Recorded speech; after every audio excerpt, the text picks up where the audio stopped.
എന്നാലും സോമരായ ഈ പാതിരാത്രിക്ക് എന്നെ വിളിച്ചു വരുത്തേണ്ട കാര്യം എന്തോ? നീ കാര്യം പറ. നീ ഇങ്ങനെ ഈശ്വരനെ വിളിച്ചോണ്ടെന്ന് ഞാൻ എങ്ങനെ മനസ്സിലാക്കും സോമരായ? എടാ മഹേഷ്, നീ എങ്കിലും കാര്യം പറയടാ. ഞാൻ ഇപ്പം എന്തോന്ന് പറയാ, എനിക്കൊരു കയ്യബദ്ധം പറ്റിപ്പോയി എന്നും പറഞ്ഞ് മൂത്തവരിയ്ക്കുമ്പോ എനിക്ക് അങ്ങനെ സംസാരിക്കാൻ പറ്റും? മുതിർന്നവരിയ്ക്കുമ്പോ നിനക്ക് സംസാരിക്കാൻ പറ്റില്ലടാ. ഈ മുതിർന്ന എന്റെ ചുണ്ട് കടിച്ചോണ്ട് വന്നിട്ട് ആരുടെ പറഞ്ഞു? അയ്യേ മഹേഷ്, നിനക്ക് പ്രേമിക്കാൻ ഈ പഞ്ചായത്ത് വേറെ ആരെയും കിട്ടില്ല. എടാ ഈ പ്രായം നോക്കണ്ടടാ, ഒന്നുമില്ലെങ്കിൽ ഉപ്പ് സത്യാഗ്രഹത്തിൽ പങ്കെടുത്ത മനുഷ്യനാണ്. ആ ഫോട്ടോ കണ്ടിട്ടുണ്ടോ നീ? ഗാന്ധിജിയുടെ ഉപ്പൂറ്റിന്റെ കൂടെ ഇരിക്കുന്ന ഫോട്ടോ ഞാൻ കണ്ടിട്ടുണ്ട്. ആ മനുഷ്യരെ പ്രേമിച്ച് ചുണ്ട് കടിച്ചെടുക്കാന്ന് പറഞ്ഞു കഴിഞ്ഞാ നിങ്ങൾ എന്തോന്നാ ഈ പറഞ്ഞു പിന്നെ? അണ്ണാ, ഞാൻ ഈ മീശയുള്ള സോമനാഥനെ കാണാനല്ല വന്നത്. പിന്നില്ലാതെ ഇയാൾ അനിയ മീശയില്ലാത്ത പ്ലക്കൻ രായന്തനെ കാണാനാണ് ഞാൻ പറഞ്ഞത്. ഇങ്ങനെ കാണാനല്ല വന്നത്. പിന്നെ ആരെ കാണാൻ വന്ന? ഞാൻ ഇവിടുത്തെ പെണ്ണില്ല ഐശ്വര്യ, അവളെ കാണാൻ വേണ്ടി വന്നില്ലേ? ഐശ്വര്യ? അതേത് പെണ്ണ്? അങ്ങനെ പറഞ്ഞാൽ നിങ്ങൾക്ക് അറിഞ്ഞൂടാ. അണ്ണാ, ഒരു സ്കെൽറ്റ് പെണ്ണുണ്ടെണ്ണ, ഈ മുടിയൊക്കെ ഇങ്ങനെ ചുരുണ്ട് വെച്ചിട്ട് നിങ്ങൾ കണ്ടിട്ടുണ്ട്? ബസ് സ്റ്റോപ്പിൽ നിന്ന് ബസ്സൊക്കെ കയറി പോകും കോളേജിൽ. നമുക്ക് ഇന്ന് ഇപ്പോഴത്തെ കാലഘട്ടത്തിലെ പെമ്പിള്ളേരൊന്നും ഞാൻ അങ്ങനെ കണ്ടു പരിചയമില്ല. അത് ഏത് പെങ്കൊച്ചത്? പ്രസിഡന്റ് അത്ര അറിഞ്ഞൂടെ? നമ്മളെ ഉഷേട്ടത്തില്ലേ? ഓ, നമ്മുടെ ഈ കണ്ണാടിയുടെ മോളിൽ കൂടെ ഇങ്ങനെ നോക്കിയിട്ട് സംസാരിക്കുന്ന, അതുപോലെ തന്നെ കാലില് മൊത്തം കൂട്ടസിട്ട പെങ്കൊച്ചല്ലേ? ഈ കാലഘട്ടത്തിലുള്ള ഒന്നിനെ അറിഞ്ഞൂടാ, പഴയത് മൊത്തം സ്കാൻ ചെയ്ത് എന്റെ പ്രസിഡന്റ് സത്യാസം ഞാൻ പറഞ്ഞു തരാം. ഞാൻ പറയും. സംസാരിക്കുന്നു. ഒന്ന് ഇറങ്ങാ നീ. സോമരായൻ പറ. പ്രസിഡന്റ്, ഈ കുടുംബത്തിലുള്ള എല്ലാവരും അമ്പലത്തിലോട്ട് ഉത്സവം കാണാൻ പോയി. ശരി. ഇനി നാളെ അവര് വരും. ഈ കുടുംബത്തിൽ ആകെയുള്ളത് ഞാനാണ്. ഞാൻ നോക്കിയപ്പോഴത്തേക്ക് നമ്മൾ ഐശ്വര്യ മോളില്ലേ, അവളെ റൂമിൽ മാത്രമേ AC ഉണ്ട്. എന്റെ കഷ്ടകാലത്തിന് ഞാൻ അവിടെ ചെന്ന് കയറി കിടന്ന് ഓടി വന്ന് കടിച്ചിട്ട്. അത് എനിക്കറിയാമോ? ഐശ്വര്യ റൂമിൽ അവളല്ലേ കിടക്കണത്, ഇങ്ങനെ കയറി കിടക്കും. ഞാൻ അറിഞ്ഞ. ഞാൻ ഒരു കാര്യം ചോദിക്കട്ടെ, നമ്മളൊരാളെ അറിയാതെ കിടക്കുന്നു, നമ്മളൊന്ന് ചുരണ്ടെങ്കിലും വിളിക്കട്ടെ. എടാ മഹേഷേ, അത് നീ ചെയ്യായിരുന്നു. ഒന്ന് ചുരണ്ടിട്ട് നമ്മളൊരാള് കിടക്കുമ്പോ ഇത് ആളാണോ എന്നൊന്ന് ചുരണ്ടാ നിനക്ക് മഹേഷേ. അണ്ണാ, നിങ്ങൾ എന്തോന്ന് പറയണം? എന്ത്? അത് സ്ത്രീത്വത്തെ അപമാനിക്കലാണ്. IPC 354 പ്രകാരം അത് കേസാണ്. ഞാൻ അകത്ത് പോവും. ഇത് ഭയങ്കര വിഷയമല്ലേ അത്? പിന്നെ ചുണ്ട് കടിച്ചു പറിച്ചെടുക്കുന്ന പത്മശ്രീ കിട്ടുന്ന പരിപാടിയാണ്. സാധാരണ ഞാൻ കിടക്കുന്നത് കിഴക്കോട്ട് തലവെച്ചാണ് കിടക്കുന്നത്. എന്റെ ഭാഗ്യത്തിൽ ഞാൻ വടക്കോട്ട് തലവെച്ച് കിടന്നോണ്ട് എനിക്ക് ഇരുന്ന് സംസാരിക്കാൻ പറ്റും. മനസ്സിലായില്ല? ഇല്ലെങ്കിൽ അവന്റെ മൂല വെച്ച് കടിച്ചെടുത്തിട്ട് പോയനെ. എന്റെ മകന്റെ നിനക്ക് ഇങ്ങനെ ഉണ്ടാണ് ഒരു മര്യാദ ഇല്ലാത്ത പ്രവൃത്തി. ഞാനിത് കേസ് കൊടുക്കും. കേസ് കൊടുക്കുന്നെങ്കിൽ നമ്മൾ DGP വിളിച്ച് ഞാൻ കൊടുക്കാൻ പറയണം. ഞാൻ കൊടുക്കണ. നിങ്ങളുടെ ബഹളം വെക്കണം, നമുക്ക് സംസാരിക്കാം. ഞാൻ കൊടുക്കും. എനിക്ക് കരയോഗത്തുള്ള DGP ആണ് ഞാൻ സംസാരിക്കാം. സാറേ, ഞാൻ കരയോഗം പ്രസിഡന്റ് ആണ്. ഓ, വേറൊന്നുമില്ല, നമ്മുടെ സോമരാജന്റെ ചുണ്ടിലേ ഇന്ന് രാത്രിയായപ്പോ മഹേഷ് ഒന്ന് പ്ലീച്ചി. അല്ല, വേറൊന്നുമല്ല, ഇത് ചുണ്ടിലിങ്ങനെ കടിച്ചു എന്നാ ഞാൻ പറഞ്ഞത്. അപ്പൊ ഇതിന് എന്താണ് സാറേ ഇത് സെക്ഷൻ എങ്ങനെയാണ് നിയമപ്രകാരം? എന്താ സ്നേഹത്തോടെയാണ് വല്ലത്? എനിക്ക് അറിഞ്ഞു. അയ്യേ, ഞാൻ ഇവരിപ്പോ കണ്ടതേ ഉള്ളൂ. അല്ലല്ല, സ്നേഹത്തോടെ അല്ല സാറേ. എന്താ അപ്പൊ സെക്ഷൻ ഏത് വരും? മനഃപൂർവ്വമല്ലാത്ത നരഹത്യ അല്ലേ? ഓ, അപ്പൊ 500 രൂപയുള്ള പറ്റി. ഓ, ചെവിയിലെ മടക്കില് ആണോ വെച്ചെങ്കിൽ 250 ഉള്ളല്ലേ? അത് ചോദിക്കാൻ പറയാൻ വേണ്ടേ, വെറുതെ 250 രൂപ കളയാൻ വേണ്ടിട്ട് 500 രൂപ.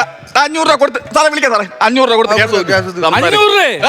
എന്റെ ചുണ്ട് കടിച്ചവൻ 500 രൂപ മാത്രമേ ഉള്ളൂ പേഴ. പിന്നെ അല്ല, നിങ്ങൾ ഈ വടക്കമ്പോയിലെ കടിച്ചാൽ അവനെ അങ്ങോട്ട് പൈസ കൊടുക്കണം. ഇവനെന്തോ മുൻവൈരാഗ്യം എന്റെ അടുത്തുണ്ട്. അണ്ണാ, എനിക്ക് മുൻവൈരാഗ്യം കാണിക്കണമെങ്കിൽ ഇങ്ങനെ അടുത്ത് നേരത്തെ കാണിക്കാം. ഞാൻ ഈ വീട്ടിൽ വന്ന് ഞാൻ പെണ്ണാലോചിച്ചിട്ട് പോയൊരു ചെറുപ്പക്കാരനാണ്. പെണ്ണാലോചിച്ചപ്പോ ഇങ്ങനെ പറഞ്ഞ് ജാതകം തരൂല, തമ്മിൽ നമ്മൾ കെട്ടിക്കൂലെന്ന്. വാ തോരാതെ തെറി വിളിച്ചെണ്ണ. ഈ വാ തോരാ തെറി വിളിച്ച് അതിന്റെ വാശിക്കാണ് വായി തന്നെ കടിച്ചു കൊടുത്താ. ഞാൻ ഇത് കേസ് കൊടുക്കും. പ്രസിഡന്റ് എന്ന് പറയുന്നത് കേസ് കൊടുക്കുന്നുണ്ട്, വേറെ വിഷയമില്ല. ഒന്ന് നാട്ടുകാരെ നാക്കറിയാലോ, അവരെങ്ങനെ പറഞ്ഞു തിരിക്കുന്നു പറയാൻ പറ്റൂല. പയ്യൻ ചെറുപ്പക്കാരനാണ്. ഇവൻ പാതിരാത്രി വന്നപ്പോ നീ വാതിൽ തുറന്നു കൊടുത്തില്ലെന്ന് ആര് പറയില്ല. മനസ്സിലായില്ലേ? അപ്പൊ ഞാൻ എന്താ ചെയ്യേണ്ടത്? ഞാൻ തീരുമാനം ഉണ്ടാക്കാം.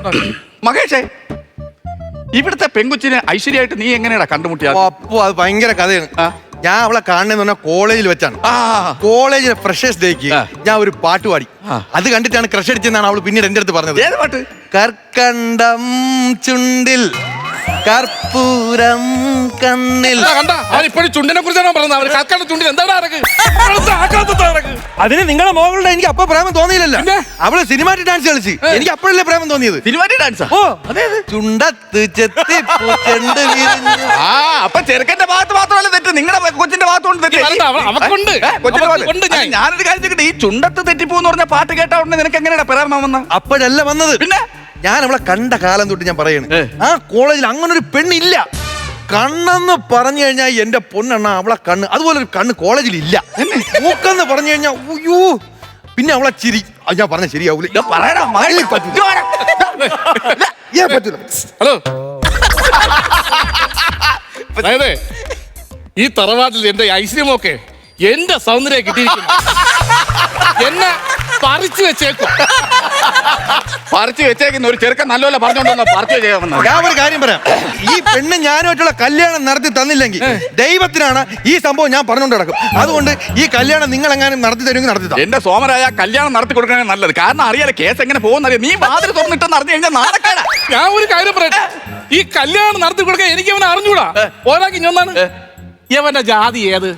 സോമരാജ, നീ മനുഷ്യനാണോടാ? ഇന്നത്തെ കാലഘട്ടം ഏതാണ്? 2025. ജാതി മതം വർണ്ണം ആരെങ്കിലും പറയോ? നമ്മൾ ഒറ്റ കാര്യം മാത്രം ശ്രദ്ധിച്ചാൽ മതി. SNDP കരയോഗത്തിലുള്ള പയ്യനാണോന്ന് മാത്രം നോക്കിയപ്പോ ആവശ്യമില്ലാത്ത കാര്യങ്ങൾ. ഇല്ല, ഞാൻ വേറൊന്നുമല്ല. ഇവന് കെട്ടിച്ചു കൊടുക്കാൻ പറ്റാത്ത കാര്യം എന്ന് അറിയാമോ? പെണ്ണ് PhD എടുത്ത പെണ്ണാണ്. എങ്ങനെ കൊടുക്കും ഇവനക്ക്? അവള് PhD എടുത്തത് എനിക്ക് തോന്നുന്നു. എനിക്ക് 4 ലാംഗ്വേജ് അറിയാം. ജീവിക്കാൻ 4 ലാംഗ്വേജ് ധാരാളം. 4 ഭാഷ അറിയാൻ സോമരാജ മഹേഷിന്. 4 ഭാഷ അറിഞ്ഞാൽ എവിടെ പോയാലും അരി മേടിക്കാനുള്ള കാശ് അവൻ ഉണ്ടാക്കും. ഏത് ഭാഷയുടെ മഹേഷ് നിനക്കറിയാം? ശ്രദ്ധിച്ച് കേട്ടോ. Malayalam first, Malayalam second, Malayalam third, Malayalam fourth. 4 language അറിയാം. 4 എണ്ണം. പഠിച്ചിട്ട് തന്നെ വന്നിരിക്കണം ഇവിടെ. ഇടയ്ക്ക് പനിയും കരപ്പന വല്ലതും വന്നാടാ? ഇടയ്ക്ക് വന്ന് എന്ത്? ഇല്ലെങ്കിൽ നീ മലയാളം 68 വരെ പഠിച്ചാൻ. അത് വിട്. എവള് PhD എടുത്തല്ലോ. ഞാൻ പകരം കറസ്പോണ്ടന്റ് പഠിക്കാൻ പോവേണ്. ഇന്ന് നിർത്തിക്കൊള്ളണം. നീ ഇന്ന് നിർത്തിക്കൊള്ളണം. ആ പഠിത്തം ഇന്ന് നിർത്തിക്കൊള്ളണം. അതെന്തിന്? നീ കരയോഗം പ്രസിഡന്റിന് പഠിച്ചു കഴിഞ്ഞാൽ ഞാൻ പിന്നെ എന്തു ചെയ്യണം? കരയോഗം പ്രസിഡന്റാ?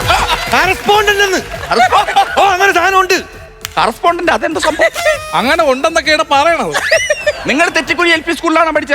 ഞാൻ തെറ്റിക്കുഴിയാണ് പഠിച്ചത്. ഞാനും അവിടെയാണ് പഠിച്ചത്. അതാണ് മനസ്സിലാവാത്ത. നീ പള്ളിക്കൂടത്തിന് വണ്ടേ കൊണ്ടുവച്ചോ? അല്ല, ഞാൻ ചോദിക്കട്ടെ, ഇവന് കല്യാണം കഴിച്ച് കൊടുക്കാന്ന് വിചാരിക്കാം. പക്ഷേ ഇവൻ പെണ്ണെ എങ്ങനെ നോക്കും? അത് ചോദ്യമാണ് മഹേഷ്. ഒരു പെങ്കൊച്ചിനെ കൈ പിടിച്ചു തരുമ്പോ വീട്ടുകാർ എന്തായാലും ചോദിക്കും, പെങ്കൊച്ചിനെ എങ്ങനെ നോക്കും? മഹേഷ് എങ്ങനെ നോക്കാനാ ഉദ്ദേശം? ന്യായമായ ചോദ്യം. ഞാൻ രാവിലെ 6 മണിക്ക് ഉറക്കൊഴിഞ്ഞിട്ട് പല്ലിയേക്ക് ഒരുത്തനാണ്. തറവാടി എഴുത്ത് കഴിഞ്ഞാൽ പല്ല് തേച്ച് റെഡിയായി നേരെ അടുക്കളയിലോട്ട് ഞാൻ പോകും. അവിടെയാണല്ലോ പെണ്ണ് പാചകം ചെയ്തോണ്ടിരിക്കുന്നത്. അവിടെ സ്ലാബ് ഇല്ലേ, അതിൽ കയറി ഞാൻ ഇരിക്കും. അവിടെ ഫസ്റ്റ് നോട്ട് ഇട്ട് കൊടുക്കും. അത് കഴിഞ്ഞ് 10 മണിക്ക് അവള് കാപ്പിയും കൊണ്ടുവരുമല്ലോ. അപ്പൊ ഇത് വാരി തിന്നണ കൂട്ടത്തില് സെക്കൻഡ് ഒരു നോട്ടം. 5 മണിയാകുമ്പോൾ ഞാൻ പോയി കിടക്കാം. കാര്യം രാവിലെ ഉറക്കൊഴിഞ്ഞ് നോക്കണേ, എനിക്ക് ഇത്തിരി റെസ്റ്റ് വേണം. ഇവിടെ ഞായറാഴ്ച അണ്ണാച്ചി വരൂ. ഇഷ്ടംപോലെ വരുന്നുണ്ട്. അതിൽ ഏതെങ്കിലും ഒരു അണ്ണാച്ചിക്ക് കെട്ടിച്ചു കൊടുത്താൽ ഇവന് കൊടുക്കല്ലേ? ഇവൻ എന്റെ നോട്ടത്തെ പറ്റി പറയാ. ശ്രീധരൻ എന്ത് വരുമെന്ന് കേള്. ഇവിടെ ഞാനൊരു കാര്യം ചോദിക്കട്ടെ സോമരാജ, നിങ്ങൾ ചെക്കൻ എന്ത് കൊടുക്കാം? എന്റെ ചുണ്ടൊഴിച്ച് ബാക്കി എന്ത് കൊടുക്കാം? അതാണോ ചോദിച്ചത്? സ്ത്രീധനായിട്ട് എന്ത് കൊടുക്കുമെന്ന് അവര് ചോദിക്കാൻ പറ. സ്ത്രീധനം കൊടുക്കാം. സ്ത്രീധനം ഞാൻ ചുമ്മാ എറിഞ്ഞു നോക്കിയതാണ്. എനിക്ക് സ്ത്രീധനം ഒന്നും വേണ്ട. സ്ത്രീ തന്നെയാണ് ദാനം. എനിക്ക് അവള് മാത്രം മതി. നല്ല മനസ്സാണ്. ഇതുപോലെ ചെറുക്കനെ കിട്ടണമെങ്കിൽ സ്ത്രീധനം ഒന്നും വേണ്ട അവന്. സ്ത്രീധനം എന്തോളം കൊടുക്കാം. പക്ഷെ എന്റെ പെങ്കൊച്ചിന്റെ കണ്ണ് നനയരുത്. കണ്ണ് നനയില്ലെന്ന് പറഞ്ഞാൽ അവള് കുളിക്കുമ്പോ കണ്ണ് നനയൂലേ? എനിക്ക് മൈദമാവ് എടുത്ത് ഒട്ടിക്കാൻ പറ്റും. മഹേഷ് എന്തൊക്കെ പറയുന്നത്? പെങ്കൊച്ചിന്റെ കണ്ണില് മൈദമാവ് ഒട്ടിക്കാന്ന് പറഞ്ഞു. എടാ മനുഷ്യത്വം വേണോടാ പെങ്കൊച്ചിന്റെ കണ്ണില് മൈദമാവ് എടുത്ത് ഒട്ടിച്ചു കൊടുക്കുക. മൈദമാവ് എടുത്ത് ഒട്ടിച്ചു കൊടുക്കുക. കുളിക്കുന്ന സമയത്ത് പ്ലാസ്റ്റിക് കവർ കെട്ടിവെക്കണം. അതാകുമ്പോ കണ്ണും നനയൂല, മൂക്കും നനയൂല, വായും നനയൂല. ഇവൻ പെണ്ണോണെന്ന് പറഞ്ഞ തറവാട്ടോട് കയറി വന്നേ. ഇവൻ എന്ത് യോഗ്യത? ഇവൻ എന്താണ് ജോലി? പറയും പോലെ മഹേഷ് നിനക്ക് ഇപ്പൊ എന്ത് ജോലി മോനെ? അണ്ണാ ശബ്ദത്തിന്റെയും വെളിച്ചത്തിന്റെയും പരിപാടി. ഇവിടെ ശബ്ദമൊക്കെ വിളിച്ചോ? അവിടെ ആരാണ്ടാ? നമ്മളവിടെയൊക്കെ മൈക്ക് ലൈറ്റ് ആണ് ശബ്ദം. അതല്ലെന്ന്. പിന്നെ ശബ്ദം വിളിച്ചോ ഇല്ലേ? അവിടെ ചെയ്യുന്നത് ആരാണെന്ന്? കേറണതാ? അവിടെ അണ്ണായി തെങ്ങി കയറാനല്ലേ ചോദിച്ചത്? അവിടെ വെച്ച് കിട്ടൂലേ അത്? അണ്ണാ തെങ്ങി കയറി വീണാലല്ലേ എണ്ണ വച്ച് കെട്ടേണ്ട കാര്യമുള്ളൂ. എന്തോന്ന് പറയുന്നത് മനസ്സിലാവൂല്ലോ. നീ അടുത്ത് സംസാരിക്കുന്നത് ഒരു കരയോഗം പ്രസിഡന്റിന്റെ മുഖത്ത് നോക്കിയാണ് സംസാരിക്കുന്നത്. അങ്ങനെ പറയണ മര്യാദ വേണ്ടടാ. ഇവിടെ തെങ്ങി കയറിയിട്ട് വീഴുമ്പോഴത്തേക്ക് നീ എന്താ പറഞ്ഞാ വെച്ച് കിട്ടുമെന്നാ? ഇവിടെ വെച്ച് കിട്ടല്ല, പ്ലാസ്റ്റർ ആണ്. അത് സർക്കാർ ആശുപത്രിയാണെങ്കിൽ നമ്മള് സാധനം മേടിച്ചു കൊടുക്കണം. പ്രൈവറ്റിലാണ് മേടിച്ചു കൊടുക്കണം. അവർ പെട്ടെന്ന് സെറ്റ് ചെയ്ത് തരും. ചേരുമ്പടി ചുണ്ട് തന്നെ കടിച്ചെടുത്തത് എന്തായാലും. ഇതാണ് ഞാൻ പറഞ്ഞത്. അവനാണ് അവിടെ ജോലി ചെയ്യുന്നുള്ള കാര്യമില്ല. അല്ല, ഞാൻ ഒരു കാര്യം പറയട്ടെ. ഇങ്ങനെ മൈക്ക് സെറ്റ് കൊണ്ട് നടക്കുന്നൊന്നും നമ്മുടെ തലവട്ടത്തിൽ പെണ്ടില്ല. പിന്നെ നമ്മുടെ തലവട്ടത്തിന് മഹിമയുണ്ട്, അറിയാമോ നിങ്ങൾക്ക്? എന്റെ മുത്തച്ഛൻ 7 അടി പൊക്കം, ഒത്ത വണ്ണം, കടാകടിയൻ. നമ്മളെ മിറ്റത്തിക്കുന്ന ആനയുടെ ഫ്രണ്ടിൽ ചെന്ന് നിൽക്കുമ്പോഴേ ആന പിണ്ടിടൂലല്ലേ? എന്തുകൊണ്ട്? ഇടാ മുത്തത്തിന് മുമ്പ് ആന പിണ്ടിടൂലല്ലോ. എന്തുകൊണ്ടാ? ഇടാ എന്തുകൊണ്ട്? പ്രസിഡന്റ് മുത്തച്ഛന്റെ അമ്മ ആന പിണ്ടോടൂല. കടാകടിയനായ മുത്തച്ഛന്റെ അമ്മ ആന പിണ്ടോടൂല. എന്തുകൊണ്ട്? നീ ഈ കടാകടിയെ ആനെ വഴി തൂറിന്ന് വിളിക്കുമെന്ന് പേടിച്ചിട്ടാണ്. അല്ല അറിഞ്ഞൂടാത്തോണ്ട് ചോദിച്ചാ. തോന്നിയേ അത് തോന്നിയേ. അങ്ങനെ മഹിമ പറയാനാണെങ്കിൽ എനിക്കുണ്ട്. എന്റെ മുത്തച്ഛൻ കാട്ടിക്കയറി വെടിവെക്കുന്ന ഒരു നല്ല വേട്ടക്കാരനായിരുന്നു. എന്റെ മുത്തച്ഛൻ കാട്ടിക്കയറി ഒരു വെടിവെച്ച് കഴിഞ്ഞാൽ ഒറ്റ മൃഗങ്ങൾ അവിടെ കാണൂല. മുത്തച്ഛന്റെ തോക്കിന്ന് പറഞ്ഞ വെടിയുടെ സൗണ്ട് കേട്ടോണ്ടാ? ഇല്ല. ടണ്ടണ ടണ്ടണ 2 ബുള്ളറ്റ്. ഇത് ശരിയാകൂലേട്ടാ. എന്റെ തറവാട്ടി വന്നിട്ട് എന്റെ മുഖത്ത് നോക്കി അവൻ തണ്ടണാന്ന് പറഞ്ഞ എന്റെ കാര്യം. അല്ല സംഭവം എന്താന്നറിയാം, ഈ മുത്തച്ഛൻ എന്ന് പറഞ്ഞ പഴയ ആളല്ലേ. മാത്രമല്ല ഈ തോക്കെന്ന് പറഞ്ഞ പഴയത്. അതിൽ നിന്ന് ടണ്ടണെങ്കിലും വന്നത് വലിയ കാര്യമായിട്ട് അതൊരു വലിയ തെറ്റായിട്ട് കാട്ടാ. അവരെ കല്യാണം കഴിപ്പിച്ചു കൊടുക്കല്ലേ നല്ലത്. അല്ല കല്യാണക്കാരി പരമായി ടണ്ടണ ഇടേണ്ട കാര്യമുണ്ടാ? ടണ്ടണ വിഷയമാണ്. പിന്നെ വിഷയമാണ്, എനിക്ക് വിഷയമാണത്. മഹേഷ് എന്തു പരിപാടി മഹേഷ്? ഒരു കാര്യം, നീ എന്തിനാ ഇപ്പൊ ആ ടണ്ടണ വെച്ചു? എന്റെ ടണ്ടണ ഇല്ലല്ലോ, മുത്തച്ഛൻ കാട്ടിക്കയറി വെച്ച ടണ്ടണ ഇല്ലേ ഇത്? ആ ടണ്ടണ വെച്ചോണ്ടല്ലേ പുള്ളി ഇപ്പൊ ഞാൻ ഒരുവിധം കലക്കടിപ്പിച്ച് വരുമല്ലോ സംഭവം. അപ്പൊ പുള്ളി എന്താ പറയുക, കല്യാണം നടക്കും? ടണ്ടണ വിഷയമല്ലേടാ. പുള്ളിയോട് അണ്ണവും സംസാരിക്കാം. പക്ഷെ ടണ്ടണയ്ക്ക് പോലെ എന്തോ ചെയ്യും നമ്മള്? ടണ്ടണ ഞാൻ തിരിച്ചെടുക്കാം, പക്ഷെ ഒരു കിണുകണ ഞാൻ ഇടും. ഞാൻ സംസാരിച്ചു നോക്കാം. സംസാരിക്കും. തോമരായോ? ഓ, ചെറുക്കനൊരു അബദ്ധം പറ്റി ഒരു ടണ്ടണ ഇട്ടതാണ്. ആ ടണ്ടണ അവൻ തിരിച്ചെടുക്കാന്ന് പറഞ്ഞിട്ടുണ്ട്. ഓക്കെ. പകരം ഒരു കിണുകിണ വെച്ചാ കല്യാണം നടത്തോ? അവന്റെ കിണകൾ എന്റെ അടുത്ത് വെച്ച് ഞാൻ നിങ്ങൾക്ക് ഡിർനാഡിസ്കിനെ പറയാം, എനിക്ക് എന്നെ ടണ്ടണ പറഞ്ഞൂടെ? എന്നെ ഡിർനാഡിസ്കിന് എന്താ കുഴപ്പം? എന്റെ തറവാട്ടിൽ ഞാൻ പറയാം ഡിർനാഡിസ്കിന്. തറവാട്ടിലുള്ള ടണ്ടണ നിർത്തിണ്ടാ. ഈ കല്യാണം നടക്കാത്ത കാര്യം എന്താണ്? നമ്മൾ തമ്മിലുള്ള ജാതകം ചേരൂല്ലോ. പെണ്ണും നീയായിട്ടുള്ള ജാതകം ചെയ്യില്ല. പെണ്ണും നീയായിട്ടുള്ള ജാതകം അല്ല ചേർക്കേണ്ടത്. നീ അവന്റെ ഡിർനാഡിസ്കിനെ നിന്റെ ഡണ്ടാഡിസ്കിനെയാണ് ആദ്യം ചേർക്കേണ്ടത്. അത് പ്രസിഡന്റ് പറഞ്ഞ കാര്യം കേട്ടോ, അത് സമ്മതിച്ചു കൊടുത്തേ പറ്റൂ. അങ്ങനെയൊക്കെ ഉണ്ട്. അങ്ങനെയൊക്കെ ഉണ്ട് എന്ന് പറഞ്ഞാൽ എന്റെ പെണ്ണിന്റെ ജാതകം അല്ല ചേർക്കാനുള്ളത്, നമ്മുടെ രണ്ടിന്റെയും ജാതകമാണ് ആദ്യം നോക്കാനുള്ളതാണ് പ്രസിഡന്റ് പറഞ്ഞത്. അങ്ങനെയൊക്കെ ഉണ്ട്. ഇത് പറഞ്ഞ പ്രസിഡന്റ് ഞാൻ നിങ്ങളെ വീട്ടിൽ വന്ന് കണ്ട് നന്ദി പറയുന്നുണ്ട്. നിങ്ങളെ വീട് എവിടെ? വീടും നാടും ഒന്നും ഇല്ല എനിക്ക്. എന്ത് പ്രസിഡന്റ് അങ്ങനെ പറഞ്ഞത്? എനിക്ക് എന്റെ ചുണ്ടാണേ വലുത്.